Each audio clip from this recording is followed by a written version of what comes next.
Welcome to Perspectives in Peds, or PIP for short, your go-to podcast for insights into paediatric practice. From clinical approaches and emerging research to the everyday wins and challenges, we bring you OT perspectives that inform, inspire and spark conversation. Hi everyone. Hi. Hi Jackie. We are delighted today because we are joined for a very special episode today. We're joined by Shadia. Hi Shadia, welcome to Pipcast. Thanks for having me, Kayla. I'm really excited to be here. I'm going to do a little bit of an intro for Shadia, but I am going to read Shadia's intro. I haven't memorised it, unfortunately. So I'm going to look at my screen. But Shadia, I will start by saying Shadia uses they, them pronouns, and Shadia is the proud owner and founder of Autism Actually and enjoys presenting and consultancy. They are a certified practising speech pathologist with a Bachelor of Speech Pathology with honours, as well as a certificate in Animal Behaviour and Training. Shadia has professional interests in autism, multimodal communication supports, animal-assisted services and language. Shadia was formerly identified as autistic at the age of 3 and later identified with ADHD at 23. They are proudly queer and enjoy discussing the intersectionality of autism and the LGBTIQA+ community. As an autistic person with experience accessing therapeutic supports, Shadia is passionate about sharing how to view autism from a neurodiversity-affirming perspective. We are really grateful to Shadia for coming in today. Shadia is joining us this episode to discuss the topic of sensory processing in particular, and hear more about their perspective and experiences surrounding this topic from a lived experience lens as well. So thank you, Shadia. We're really grateful for your time today. Yes, a very important topic, and I'm really excited to share my experiences and hopefully help families and other autistic people and clinicians along the way. Yeah, fabulous. For those joining us and seeing on video, we actually have another special guest here as well. Yeah, I just didn't even introduce Owen. Shadia, would you like to tell the listeners and or viewers about this gorgeous thing that's joined us? Yeah, so Arwen is my manager, also known as my assistance dog. She's a standard poodle brand if you're not watching in the video format, and she's been my assistance dog for a really long time now, since about 3-ish years. Started training age 12 months, and my trainer is Yvonne Mann from Busy Man's Dog Training. Just put a little plug for her. Yeah. She's an amazing assistance dog trainer and also does a lot of work with therapy dogs and behaviour and all sorts of things. And we are also receiving accreditation support through Assistance Paws. Also has an organisation called Assistance Animals International, who have provided us with a lot of support around the vests and the ID and things like that. Yeah, cool. She is not on work mode today. She's proudly a social pup, so that's why she doesn't have her vest on. But usually if we go out and about to cafes or, in my workplace or things like that, she'll have a light blue vest on. So feel like she's a very relevant part of this conversation today because she's a very key sensory support for me. Yeah. So yes, I'm sure she'll be starring a lot on camera. Yeah, she's making herself known right now. Yeah. I finished my treat. I'm here to star in the show. That's right. Well, we thought we'd kick off with I thought it was a simple question, but it's not a simple question. None of them really are. But we'd love to know from your perspective, Shadia, how would you describe sensory processing from your end? I guess how I view it is how I process information and then how my brain uses that information and I guess my experiences to form a judgment of my environment. So I know that the recent research, because I'm really into neuroscience, has actually talked about the fact that sensory perception is not just what's coming in but also what we're predicting based on past experiences, which is quite interesting considering that, a lot of us autistic people have trouble with prediction as well as context. And given that sensory processing differences are a very common part of our reality, it will be interesting seeing what research comes out of that. But, I think that's how I sort of view it. And I don't really view it necessarily as either good or bad. At its core, it's just a difference. But I guess it's the context that makes it key here. And obviously everyone's different in terms of their own sensory processing needs, and even across the lifetime that might start to look different. And certainly that's been my experience. But I often like the analogy of having a cup or a bucket, that some people have a bigger cup that requires more sort of input to fill in order for it to get full, and others have a smaller cup. And I think it's interesting seeing that the general understanding of how sensory processing works since I was growing up has changed quite a lot. I think they used to view it more in that fixed way, that you've either got like sensory seeking, where you need more stimuli across the board, to sensory void and hating all sensory stimuli, whereas they're now recognising that actually you can be a mix even within the one sense, which is quite interesting. And I think growing up it wasn't something that was talked about a lot or understood. And certainly from my own experience it makes a lot of sense in my own personal life, why on certain days certain things bother me more than others or are more overwhelming. That's Owen certainly has a big touch bucket. Oh yeah, she's my tactile cue. She's like, hold my hand. She's like, why are you not holding my hand? I wonder if that's Give me love. she often does that with me when I'm needing some cueing, and I don't know what she's doing now, but hop down please, Missy. She knows Jackie's a dog pet. I know, and she can probably smell Macy all over me. Poor Macy got banished from the room because we thought it might just turn into a big play session for the dogs. It would definitely. They got on very well beforehand, and I was looking going, oh yes. I really like that you likened it to sort of thinking about a cup or a bucket, because it's actually something that here at KidLink we talk a lot about, is this idea of different size buckets, and like you said, that you can have a large bucket for some senses, a smaller bucket, and it might also vary within that sense as well. So I think being visual as well, it makes a lot of sense for me to visualise like that, and particularly for kids I think makes it easier that obviously, if your bucket is getting fuller much quicker, that's going to make things more challenging. And also the idea of, okay, what can help drain that bucket? Yes. We often use physical cups in therapy sessions to demonstrate it and model it, and the kids really like playing around with filling up the buckets and emptying them. And so we really like that you also resonate with that analogy. In the animal training and behaviour world, they've also started to recognise that in animals as well. So there's a lot of overlaps that are happening right now too. Yeah, that's great. Research. Yeah. I guess a question we'd really like you to share your insights in is your individual sensory preferences and how you feel it impacted your participation growing up. I think, again, when you think of sensory processing impacting how we're perceiving the world around us, I'd say it had a very big impact. The other thing that I've sort of learned about later in life is the fact that really Owen's giving the microphone a nice little lick. She has a big oral bucket as well. Owen is a very tactile sensory seeking poodle, which works well for me when I need the alerts, but I don't think the microphone needs an alert, darling.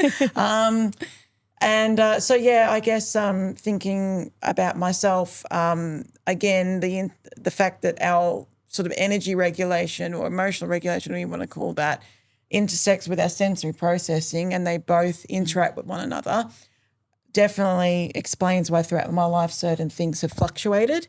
So growing up, this is what my mum has told me anyway, but I had quite a bit of trouble with proprioception, so my spatial awareness, knowing how to even sort of stand up straight. I had to learn to run and skip and things. Being very determined, I wanted to do that because I was also a very active kid.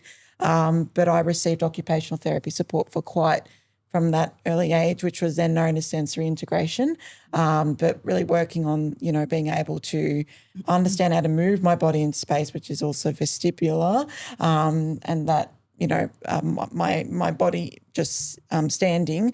And I definitely think that made certain activities a bit more challenging, like going on the monkey bars even and things like that. And then also the kick-on effects as well, I think, on the motor side. Again, from what I've heard from other OTs, it seems that the sensory and motor are not as separate as they once thought. So I see the term sensory motor a lot as well, and I think of myself, I think, that makes sense. If you're getting input from the things around you, but then, you also might have issues with coordinating. It makes sense, pun not intended, that would impact each other. And so definitely having that OT support from a young age helped me a lot.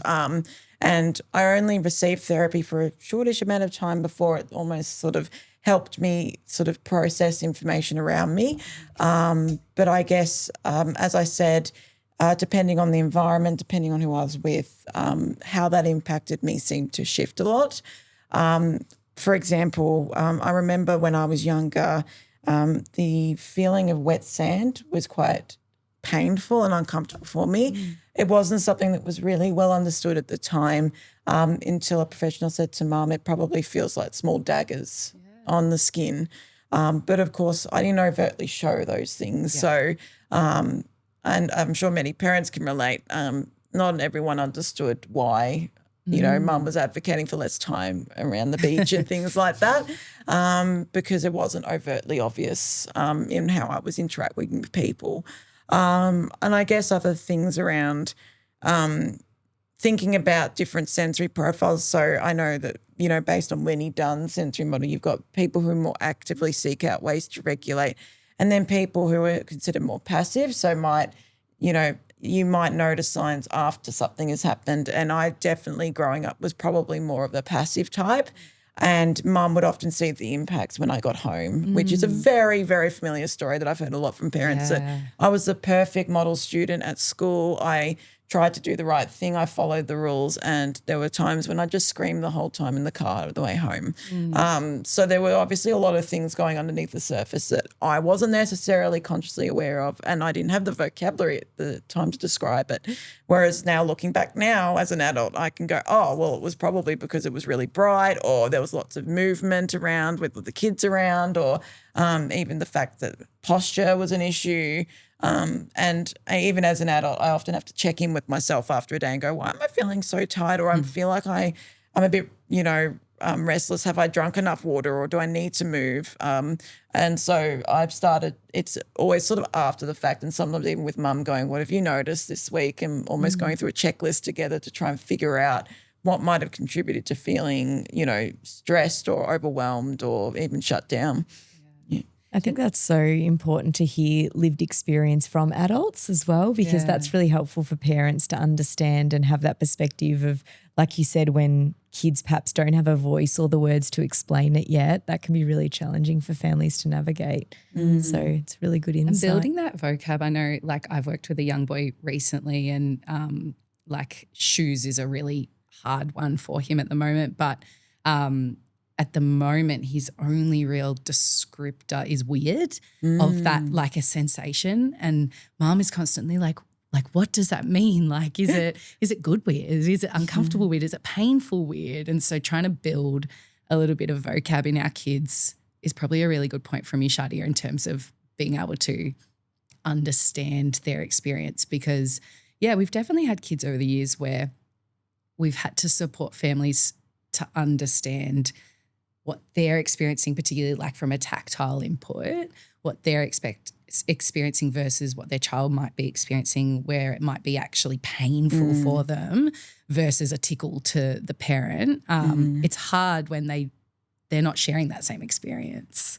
Yeah, and I think that's such a good point. And definitely from a speech pathology perspective, I can see a lot of scope for that collaboration with OT, because when you think of interoception, which is, our awareness of our internal state and even our ability to describe that to other people, there's been, recent research looking into, vocabulary for emotions and what that looks like, challenging the idea that we're sort of innately born with a set of emotions, which, for a lot of us autistic people, it's very, very hard to relate to such an abstract term, because what one person might experience outwardly as sad might look very different to someone else, and even across cultures. And my mum said that when I was younger, this way, Owen.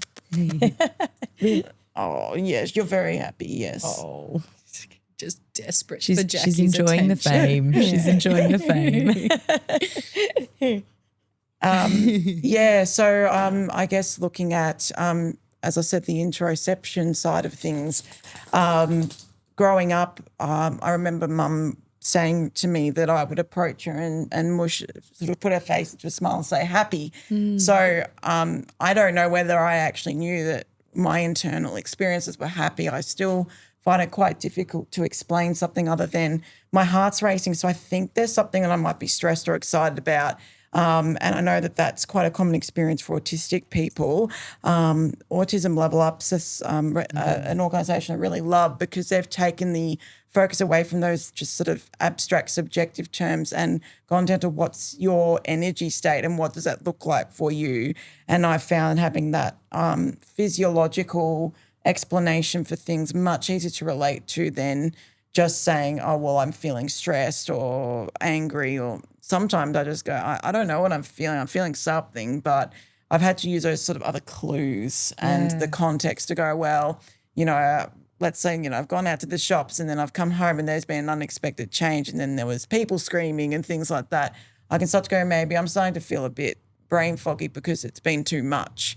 So I think it will be interesting to see how that evolves over time. But, I really think it's, when you think about the double empathy problem and the fact that it's a two-way street with the perspective taking, it makes sense, in my opinion, why kids wouldn't feel the need to try and explain things or even know how to, because how do you know necessarily that your experience is different from someone else and vice versa?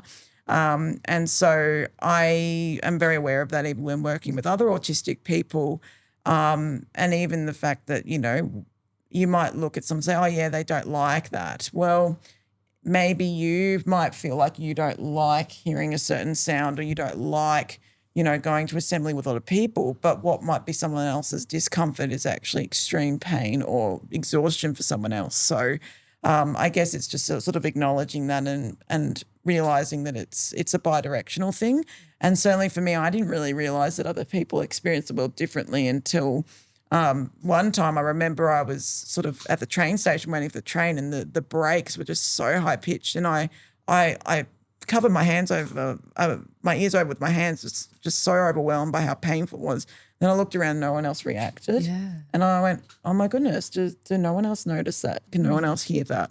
And that's when I started to realise, maybe other people experience the world differently. And I think that's why, not just for us autistic people, for the community at large, I think it's really helpful to be able to talk about these things openly and normalise the fact we all experience the world differently. Absolutely. I had a client many years ago who similarly really wanted to be able to wear bathers to swimming, and it was that could not wear these bathers. They were excruciating, but only realised that other kids didn't have an issue with bathers when they were at swimming lessons and all the kids were just putting their bathers on, and she's like, I can't get these on. And, it's a similar thing. You don't know something's challenging until sometimes you see that it's not that challenging for other people. So, and then that need to fit in and all of that, it's so multi-layered sometimes. Absolutely, yeah.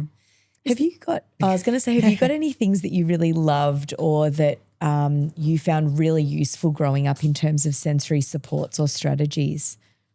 Yes, when I was very little, I used to seek out any kind of deep pressure input. So when I was really, really dysregulated, usually I'd be found in between couch cushions or when it was really, really bad, underneath the car seat. And so pretty early on, Mum sort of worked with me and realised when I'm really starting to get distressed that actually having a really tight hug can really help calm me down. Don't do light hugs with me. So it's very specific that it has to be deep pressure input. But that was a strategy we realised pretty quickly was quite helpful. It's interesting because another thing that I often reflect about is, this is sort of going off topic a bit, but in relation to when there might be certain ways that we self-regulate, or stim that may be a bit more harmful to us or may hurt or things, that the immediate response is to try and replace it immediately with something else that we think fits it sort of exactly. Yeah. But what I've found is actually one of Arwen's sort of tasks she does for me is she'll provide deep pressure by grounding me, like sitting or lying on my feet or my chest or putting her paw up on my leg, usually to say, hey, I think you're a bit heightened at the moment, I'm here. I tried a weighted blanket and it didn't give me the same feeling of regulation, even though it's technically the same weight, but it's the fact it's a dog and she's moving and she's a creature that I can sort of direct my attention to. So I guess that's something I know I'm really aware of. Sorry, what was the original question? Other things that you find regulating. Oh, yes. Or supports that you utilise. Yeah, so movement was something that was very, very calming for me growing up. So swings, I went on the trampoline quite a bit, getting out into the backyard and just being quite active, I guess.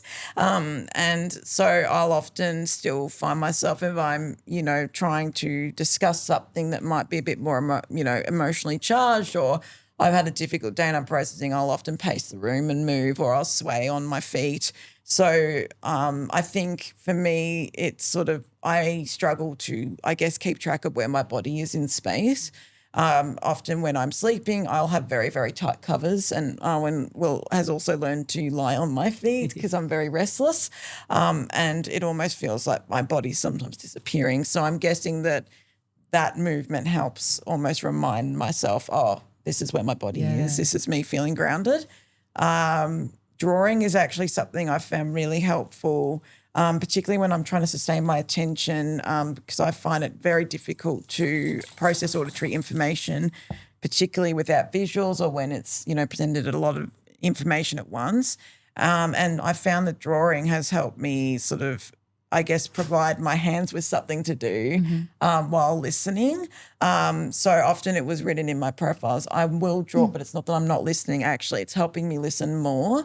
And so, it's great now with iPads, because now I've got an app on my iPad I can take everywhere with me. And if I'm feeling like I need to just do something else, I can just start drawing with it. So that's something I see quite often with other autistic people. And it's sort of changed over time, I guess. I also, as you can see, wear tinted lenses, so it helps a lot with my light sensitivity. I find artificial lighting particularly really difficult, harsh, cool lighting. So if I'm having to work in an office for long periods of time, these have really helped. So I've gone with pretty much having headaches every day to barely effing them. Noise cancelling headphones as well have been a game changer. And I've actually noticed, funnily enough, that certain sounds that used to really bother me before wearing them, I can tolerate better. I think there's been some emerging research showing that when we have sensory supports, maybe it helps our brains not feel that it's as painful. So it'd be interesting to see more studies looking into that, actually. Yeah, it's an area we've been doing our research of recent evidence for the upcoming webinar that we have. And pretty much at the end of every single article or research study, it's like there's a recommendation for further study. Of course, yeah. It's so hard to capture everyone's experience when everyone's experience is so individualized as well. So is there anything from your perspective, Shadia, that you feel is something that's misunderstood in the area of sensory processing? I think, again, it sort of goes back to thinking about, I think thinking that our sensory processing exists in a vacuum and is static. Up, down, please. Good girl. Owen's getting herself comfortable. The viewpoint that sensory processing is a static thing that doesn't change. And I think realising that actually other environmental factors can influence to what degree certain stimuli are either understimulating or overstimulating. And even, as I was saying before, that it actually within the one sense can fluctuate as well.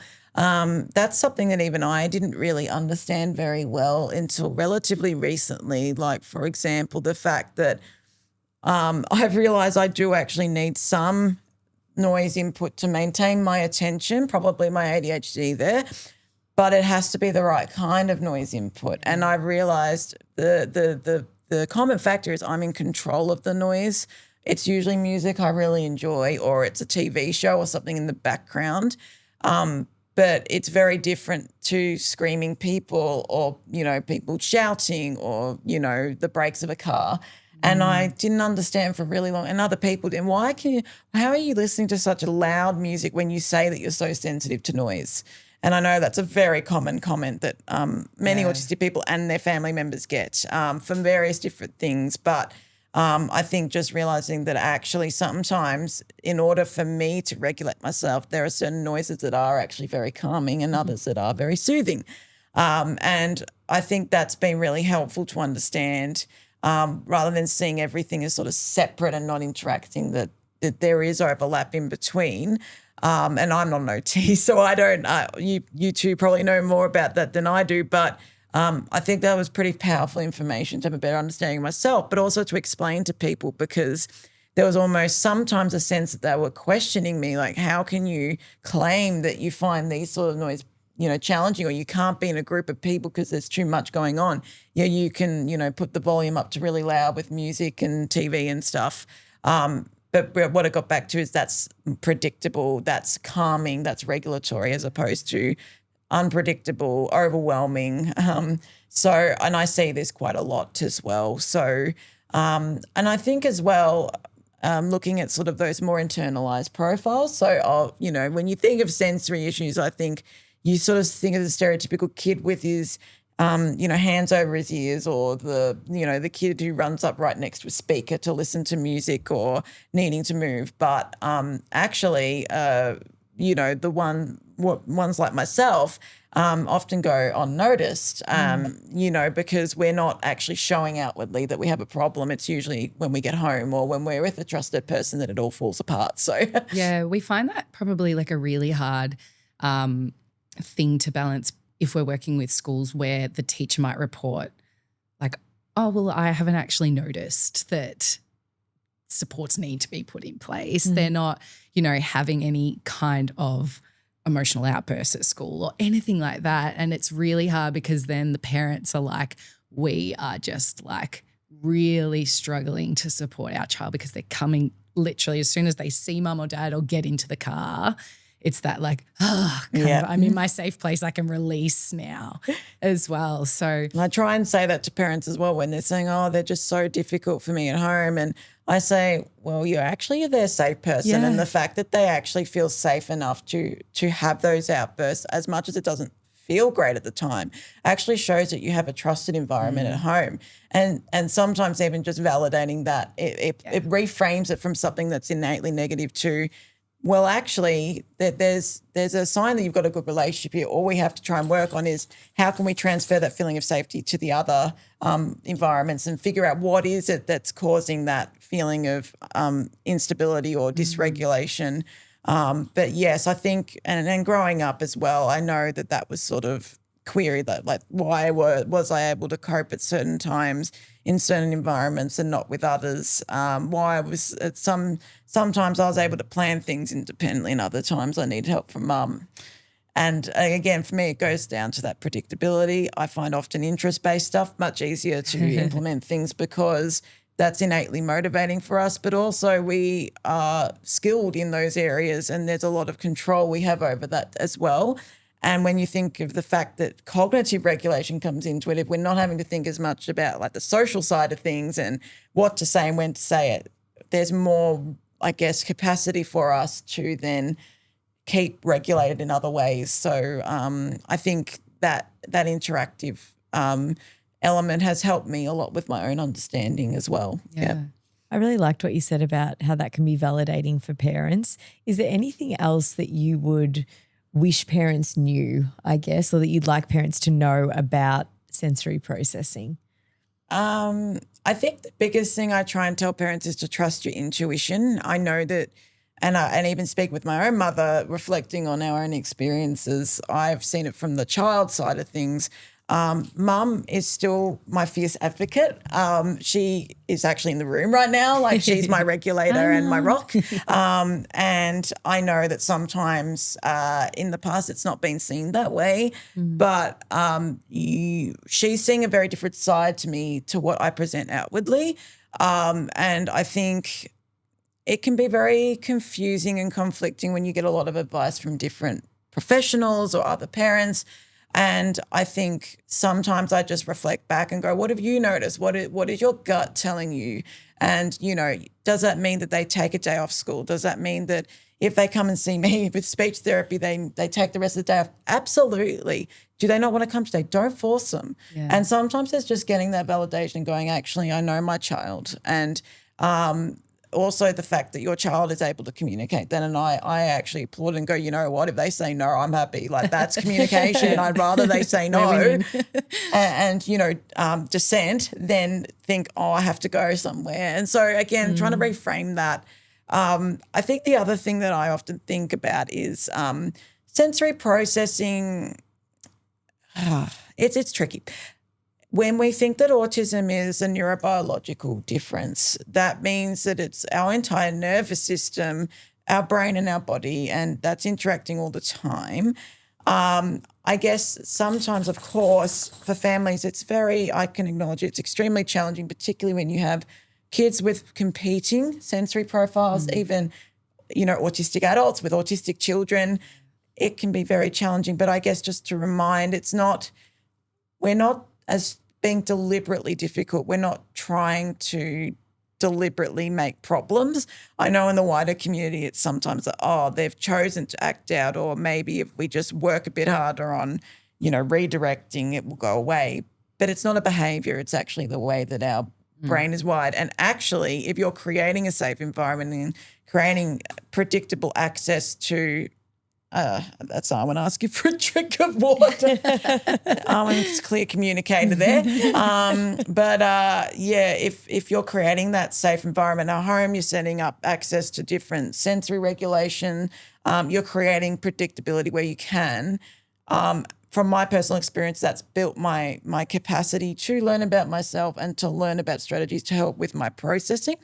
So I guess it's just about,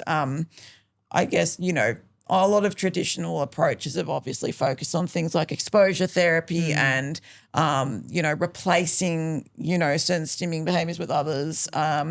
And unfortunately, the research and my own personal experience myself, when I've tried to address some of my, for example, ways of coping that are not necessarily the best for me, it doesn't actually resolve the underlying feeling or need. So often a common one I see, and I do it as well, is nail biting and skin picking, very, very common, hair pulling. It's what I found is when I tried to stop that, it then emerged somewhere else. Yeah. Because there was an innate need, I realised, for that deep pressure input. And of course, you can do it quite easily because you've got your fingers with you all the time. Yeah. When there's a lot of distress, that increases. So now I've reframed it to, okay, I'm doing this behaviour a bit more than normal. What's going on? Like, there's clearly something happening either internally or in my environment. Is it that I'm hungry? Is it that I need to drink water? Is it because there's been too much happening? Do I need some recharge time? So I think, again, looking at that bigger picture, and I acknowledge it can be very, very challenging, particularly if there's very high levels of distress in the moment, but just realising in the long term, the ultimate goal is to create that feeling of safety, building that self-awareness, and I guess, working, sort of approaching it with an air of curiosity and going, okay, this is giving us some information. Where might this be coming from? And I think that's where I feel like, particularly in the last few years with the neurodiversity-affirming movement, with practice and approaches, it's started to shift from that sort of deficit-based, we need to get rid of this behaviour, to what's this telling us, and addressing that. And it's not going to happen overnight, which I acknowledge is quite challenging. But also I think, I think as parents, you want to obviously do what's best for your child. And I do wonder sometimes whether there's also that fear of, am I not doing enough? And, I don't feel like I'm doing enough. I need to help them right now. But the reality is you're helping every time you're acknowledging them, every time you are modelling uses of strategies, but also going, autism's a lifelong neurodivergence. So, this is a lifelong thing. I'm still working on it as an adult. Yeah. And some of it is just simply trial and error. And sometimes, some weeks I'll go, yeah, that strategy worked for a few weeks. It doesn't anymore, thanks to ADHD.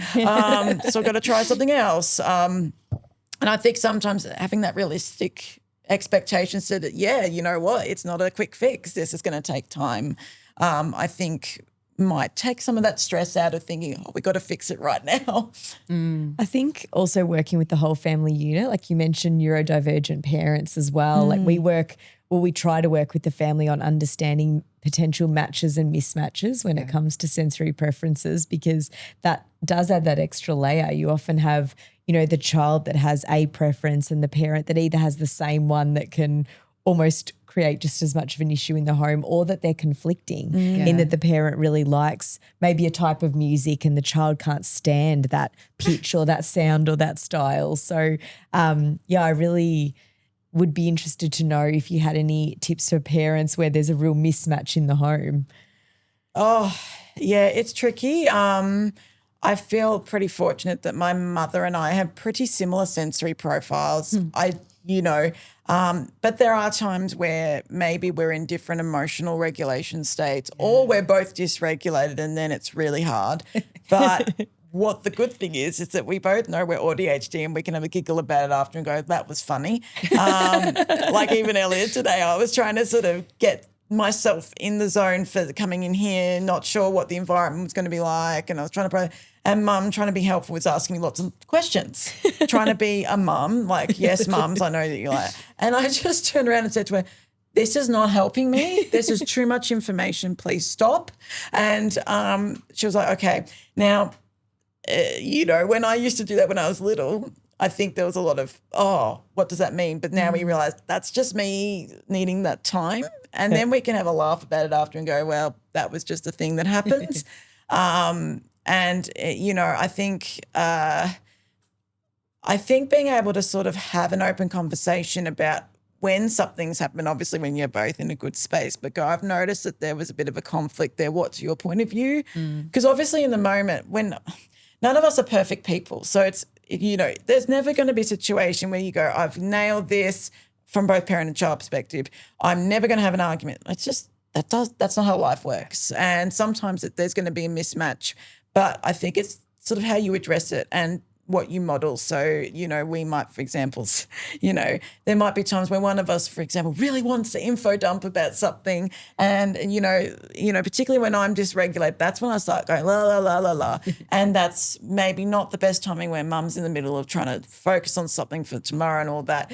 And so we can have a laugh about it and go, okay, well, yeah, I was quite dysregulated and then I really wanted to share this news with you, but then you weren't really listening, and then mum had to explain to me, I'm actually trying to get work done for tomorrow. I can't, listen right now. But, then we've come up with strategies like, can I write it down in an email? Can I show you a video after, or things like that? So I think, again, approaching it with a curiosity and going, we all have different needs. No need is greater than the other.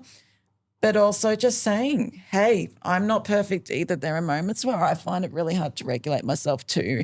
And maybe when you know that you're feeling that way, whether it's a child or parent, are there some strategies in place for you to recharge and reset? Like, sometimes I will just take myself to my room for a bit, or just say, I need some quiet time for a couple of hours, and we will have text conversations for the rest of the night.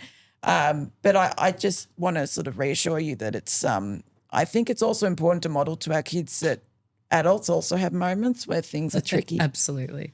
We sure do. And yeah, that's right. And as long as you're communicating that openly and saying, look, I'm feeling frustrated. It's not about you, but I actually have my own sensory issues with this. I think that can be really great as well. Yeah, it sounds like self-awareness in terms of even just the parent exploring their own sensory needs through that learning when they're learning about their child could be helpful, because, like the flip to your example earlier, Jack, like I think of when I've had auditory sensitive parents with very, very loud children, and how dysregulated that can mean or lead the parent to being, which then impacts their ability to show up and help and co-regulate and that kind of thing. So it's like, if you understand what your sensory preferences are as a parent, being able to consider that within the whole picture of how can I then support my child. And I think too that idea of having that community support is really great. So I know some parents, for example, they acknowledge, you know what, I don't enjoy those sorts of sensory activities. maybe the other parent can do that with their child, or maybe they can, I don't know, have an auntie, or even my grandparents were people who did a lot with me with lots of things. We were very close. And even there were certain kinds of play that Mum found really challenging herself as an autistic adult that she then got a play therapist in to do with me. So delegating is also not a bad thing. And I think, again, having that sense of community is really lovely. I know that there are organisations like Different Journeys and places like that provide that parent support in the sense of a community and network for people to talk to. But it's also nice for us kids because then we get at those other positive connections in the community.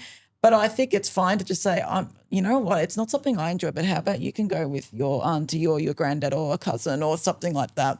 And I still have very fond memories of lots of things I used to do with my cousins that, maybe at the time was maybe too difficult for Mum, or, things that were just specific to my grandparents that were enjoyable things to do as well. So, yeah, I love that.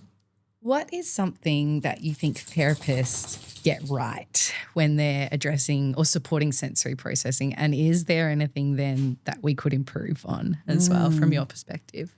Yes. Well, I've had OT now as an adult, and I had OT growing up. And as I said, I think it's really shifted. I've noticed a lot even within the last few years. I think sensory profiles have been such a powerful learning tool for a lot of families, just from what they've told me, but also as a speech therapist, I find it really helpful knowing how to better support my participants during sessions, because obviously if they're not well regulated, then access to communication is not going to be possible. So I really appreciate that additional information. But again, having that idea, even when I had mine done, that's interesting. I seem to be more low registration in my spatial awareness, but actually I'm really, really highly sensitive to a lot of auditory and light.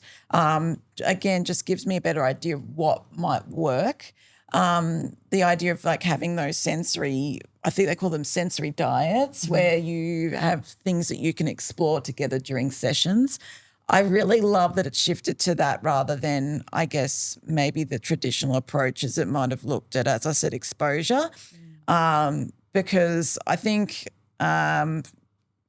what I understand of exposure and desensitization is that there are approaches that were designed for a non-autistic population essentially. So maybe people who had, anxiety disorders or things like that, that I can understand if that's, evidence-based for people with anxiety. But when you've got a brain where your brain is processing and predicting things in a different way to the typical, repeatedly exposing us to that distressing stimulus with no coping strategies in place, if anything, makes us more sensitive over time, not less. So I like the fact that I can see more OTs encouraging the use of those adjustments and accommodations when certainly when I was growing up, that was sort of seen as don't let them wear the earmuffs or whatever. They might get too reliant on it, or they might get more sensitive to noise, whereas it's turned to actually, if they're really, really highly sensitive to noise and they need those headphones, that will help them a lot in the long run. I guess in terms of things to improve, it's hard to say, and I acknowledge that it's been a little while since, I've had speech therapy, but I do wonder whether actually as a community and as a professional community, there's scope for more of us to do more collaborative work together. So, and I know all of us feel this, but, there's some people I work with and I think, I wish I had an OT with me to just, is this a communication thing? Is it sensory? Often it's both. How can we work together more closely to provide those tailored supports? Because, there are a lot of us autistic people where when I'm overwhelmed, I often find access to speech much harder. So I need both some, communication strategies put in place for me, but I need to understand what might lead to that and then how to address my dysregulation. So I feel like all of us actually as professionals could probably expand upon that. And that's a whole nother podcast series about how to address the systemic issues to do with, interdisciplinary collaboration. But I think also not assuming what families might understand of different sensory processing issues. Even the person themselves may be having a discussion with them and saying, what do you think? As you were saying, educating your young people on it, I think can be also really helpful. And I know that I've reflected on this as well, like when we do assessments or any sort of therapy, have we actually checked in with the people we're working with and what they're understanding and how relevant it might be to them? Thinking about different cultural backgrounds, like what are their views in their culture on, different ways of processing information, and what are some strategies that might work within the home and the community. So, I think there's always room to grow and learn, I feel. I don't think that ever stops. But Absolutely. I am heartened that there's more awareness of including autistic lived experience, and I particularly learn a lot from listening to autistic non-speaking advocates talking about their experiences, like Tim Chan and Jordan Zimmerman and the one from Reframing Autism, whose name now eludes me. But again, I think their insights are so powerful because I know that for a lot of non and minimally speaking autistic people, their sensory processing differences can be a very different experience to speaking autistics like myself. And Tim and I know each other, and we've often had discussions about our sensory profiles, and I do relate to a lot of what he said, particularly when I was a lot younger. But I think, again, it just gives that window into what we might be seeing in our young people before they're able to kind of express that to us through words or things like that, and also for families to gain insight. So, I think amplifying lived experiences, I think, is at the core of what we need to be committing ourselves to as professionals. Yeah, couldn't agree more. Absolutely. Is there anything you'd like to, I guess, share with clinicians as we finish up? I know that, or schools or teachers, we get a variety of people that listen, just in terms of your biggest tip to be more inclusive when it comes to sensory preferences or differences. I think normalising sensory processing differences is really important. And as I said, it would benefit all of us as a community having a better idea.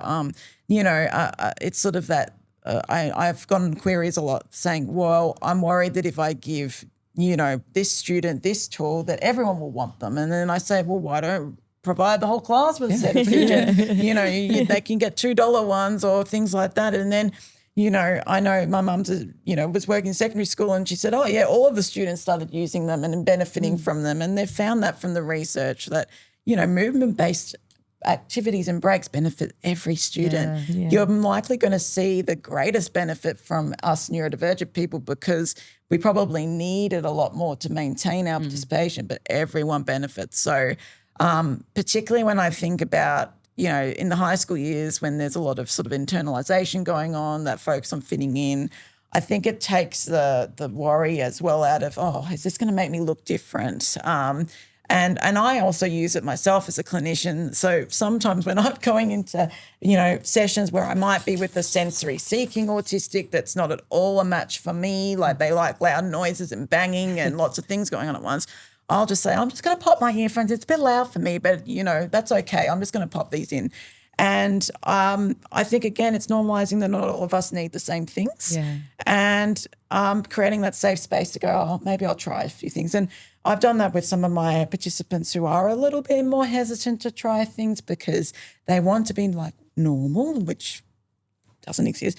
But then I've noticed that when I just expose them to it and I start using them myself, then I'll just see the little hands creep up and I'll see them. And then we'll sort of go, oh, that one feels a bit different. Do you like that one? No, not really. I actually really like that one. And so then it starts that conversation rather than just, it doesn't have to be a thing of singling out. And but also, yes, again, opening up the conversation. Some people do need different things. So, maybe some people need speech to text, or maybe some people do need to wear headphones more often because it's really overwhelming for them in here. So, I acknowledge that it's not the easiest thing to implement, but I think modelling by example is very powerful for everyone in the community. Yeah, that's a really great answer. All right. Well, Well, thank you, Shadia. We really, really appreciate your time. And Arwen, you did a very good job down there, darling. But we look forward to collaborating with you in future. As I don't think we actually said, but we have quite a long-standing relationship with Shadia. And value your input on whatever we might seek. So thank you. If anyone is listening that's interested, Shadia does do PD and training through their company Autism Actually. So we'll put all the relevant links into the show notes. And we hope to see you again. Thank you so much. Thank you, Welcome. Shadia. Thanks for joining us. Bye.